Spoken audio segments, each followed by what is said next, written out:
My critical inquiry topic is wayfinding as activity. What is wayfinding? It is how someone finds way within the environment. It's an experience of the space. It creates a mental map. It helps in simplifying the route.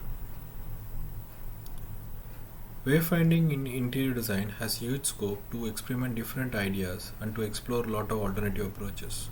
It is one of that creative industry that supports the profession of interior design by validating the space planning. It gives cues for people to move from one place to another and creates a memory in their minds. Ideally, it should guide all kind of user groups of the building and not specific to one particular user. So what is the role of illustrations here? Children love new challenges, and if proper attention is given, then they can learn new ways of education.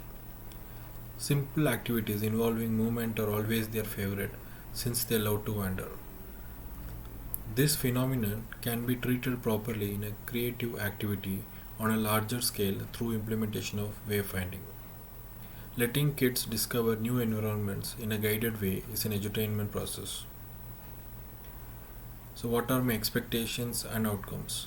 Firstly, as design tool, the research and wayfinding will help my MA project being designed as child development center in defining concepts and themes for activities and along with establishing the space program.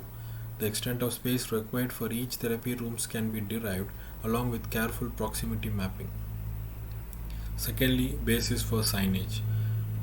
Depending on the level of my research, I would have an opportunity to learn any new wayfinding techniques or ideas from different sources in order to understand all possible methods to implement in the interior design and also to choose the right typefaces.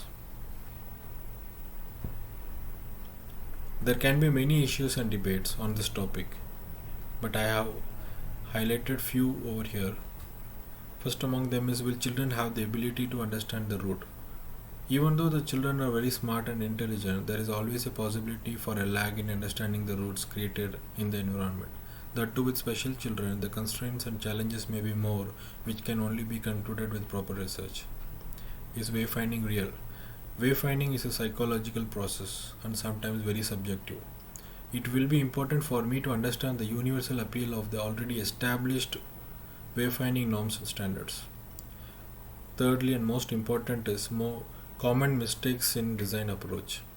Marking of key locations to place the signage boards are vital in early stages of design process to avoid any abortive reworks. But this early need pushes the designer towards over designing. Understanding those common mistakes will help me meet my deadlines with effective design. Few research questions which I have posted here, and I will build on it further during my research process. First is case studies. What kind of case studies and examples are available in the digital sources related to wayfinding in general and as well as the children specific? Secondly is gender. Is there any gender differences in the ability to perceive and navigate through the wayfinding? So I would research how the wayfinding influences both the genders, helping me to define the spatial needs accordingly.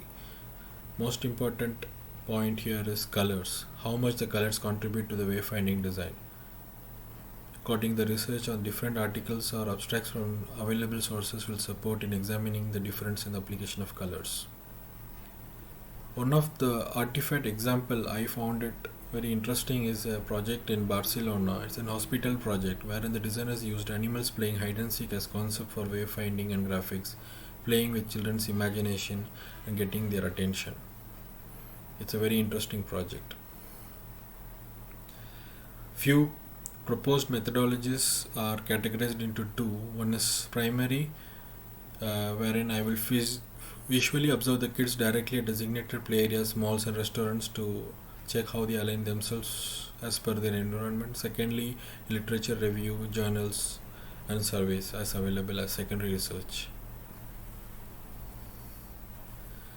So the key sources and materials which I will be using, one among them is regarding the gender differences. I have found one interesting journal published by International Journal of Cartography, wherein the study was concluded on wayfinding ability between boys and girls.